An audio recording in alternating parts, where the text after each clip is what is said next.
वंदे मातरम बाल दोस्तों, आज हम कविता एक इतनी शक्ति हमें देना दाता प्रार्थना काव्य का अभ्यास देखेंगे। अभ्यास का पहला प्रश्न है, प्रश्नों के उत्तर दीजिए। पहला प्रश्न, मन का विश्वास कमजोर होना ऐसा कवि क्यों कहते हैं? तो लोग भगवान की शक्ति पर विश्वास करते हैं। वे मानते हैं कि भगवान दयालु है, सबका रक्षक है। भगवान के लिए कुछ भी असंभव नहीं है। आज दुनिया में अत्याचार बढ़ते जा रहे हैं। साधारण आदमी भी उन्हें रोकने में असमर्थ है। इन अत्याचारों का अंत होता दिखाई नहीं देता। कवि भगवान से प्रार्थना करते हैं कि ऐसे समय में वे अपनी शक्ति का परिचय दे ताकि उनके प्रति लोगों का विश्वास कम न हो। दूसरा प्रश्न, धरती पर हर तरफ क्या है, क्यों है? तो उसका जवाब, धरती पर हर तरफ जुल्म और बेबसी है। हर आदमी दरा सा है। कोई ऐसी शक्ति दिखाई नहीं देती जो अत्याचारियों का सामना करे और उन्हें लोगों को सताने से रोके। तीसरा, हम जगत में क्या अर्पण करना चाहते हैं, क्यों? तो हम जगत में सुख शांति और मैत्री भाव अर्पण करना चाहते हैं। आज जगत में बुराइयां बढ़ रही है। जीवन में सुख शांति का अभाव है। लोग एक दूसरे के शत्रु बने रहे हैं। वे एक दूसरे से बदला लेने के लिए तृप्त है। इसीलिए इस अशांत और दुखी जगत को हम सुख शांति और प्रेम और मैत्री अर्पण करना चाहते हैं। चौथा प्रश्न, हम सभी को क्या बांटना चाहते हैं, क्यों? हम सभी को खुशियों के फूल बांटना चाहते हैं। अपने आसपास के लोगों को सुखी बनना हमारा कर्तव्य है। उनको आनंदित देखकर हमें भी आनंद होगा। उनके जीवन में कांटे होंगे तो उन कांटों की चुभन हमें भी महसूस करेंगे। इस दर्द से बचने के लिए हम सबको खुशियों के फूल बांटेंगे। पांचवा प्रश्न, सबका जीवन भी बन जाए मधुबन या मधुबन का भावार्थ क्या है?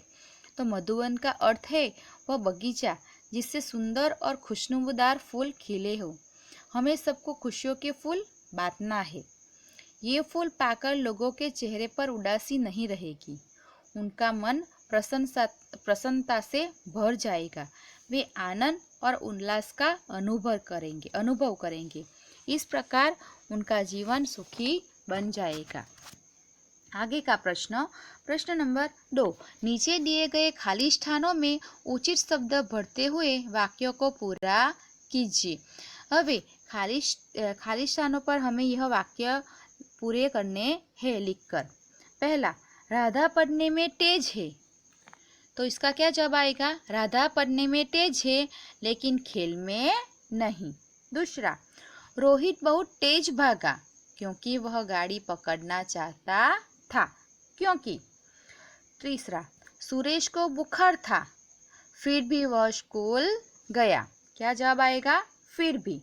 चौथा, मैं समझता हूँ कि वह क्या करना चाहता है। तो क्या आएगा? कि। पांचवा, आप चाय पसंद करेंगे या कॉफी? या। छठा, मैंने सुबह ही पढ़ाई कर ली ताकि शाम को खेल सकूं। क्या जवाब आएगा? ताकि।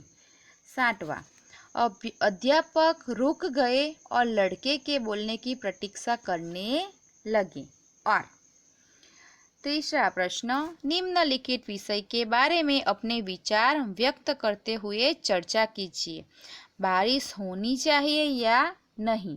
पहला प्रश्न है, बारिश होने से धरती हरी भरी बनती है और खेत में अच्छी फसल होती है। और दूसरा, बारिश होने से कीचड़ होता है, गंदगी फैलती है, बीमारियां बढ़ती है।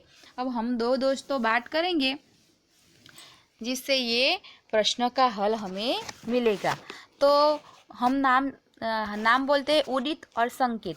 तो उदित कहता है, अब तो इस गर्मी से जितना जल्दी छुटकारा मिले उतना अच्छा। हे इंद्र देवता, जल्दी बादल को भेजिए और हमें आनंद दीजिए। तब संकेत बोलता है, क्या यार, तुम भी बादलों को बुला रहे हो? बरसात हुई नहीं कि सब जगह कीचड़ ही कीचड़। उदित कहता है, अरे बारिश तो भगवान का वरदान है, उससे धरती हरी भरी बनती है और खेत में अच्छी फसलें होती है, उसी से हमें पीने का पानी मिलता है। तो संकेत बोलता है, पानी तो हमें कुएं, नदी आदि से भी मिलता है। तो उदित बोलता है, छठी कक्षा में आकर भी तुम शिशु जैसी बातें करते हो। अरे वर्षा का पानी ही नदी और कुएं में जाता है। अकाल में नदियाँ सूख जाती है और कुआं में भी पानी नहीं रहता। तब संकेत बोलता है, लेकिन बारिश होने से कीचड़ होता है, गंदगी फैलती है और बीमारियां बढ़ती है। तब उदित कहता है, लेकिन पानी के बिना तो हमारा जीना मुश्किल हो जाता है। पीने, नहाने, खाने बनाने और सफाई तथा खेतों की सिंचाई के लिए हमें पानी की ज़रूरत पड़ती है। तब संकेत कहता है, अरे हाँ, जल को जीवन कहा जाता है। तब उदित बोलता है, अब बताओ कि बारिश होनी चाहिए या नहीं।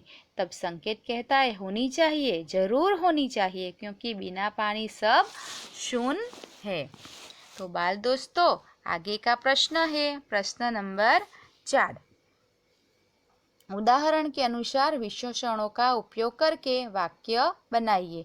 वे कुछ दिया गया है तो हमें वाक्य बनाने हैं। तो कुछ कपड़े गंदे हैं। वैसे ही पहला, सुंदर, तो सुंदर चित्र सबको अच्छा लगता है। दूसरा, 4, गाय के 4 पैर होते हैं। तीसरा, उसका भाई विदेश गया। चौथू, दूसरा, मुझे थोड़ा पानी चाहिए। लाल यानी कि दीदी को लाल गुलाब पसंद है। तीसरा कमरा खाली था। 15, एक पक्ष में 15 दिन होते हैं। आगे का प्रश्न, संयोक्ताक्षर से शब्द बनाकर वाक्य में प्रयोग कीजिए। क धक्का, उसने मुझे धक्का मारा। तो पहला च, तो कच्चा, यह आम कच्चा है।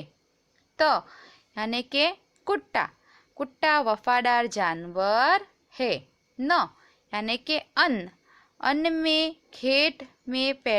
खेत में पैदा होता है। बुद्ध, यह भगवान बुद्ध की मूर्ति है। यानी के विद्वान, यह विद्वान पुरुष है। तो बाल दोस्तों, यहीं पर हमारा अभ्यास खत्म होता है। अस्तु।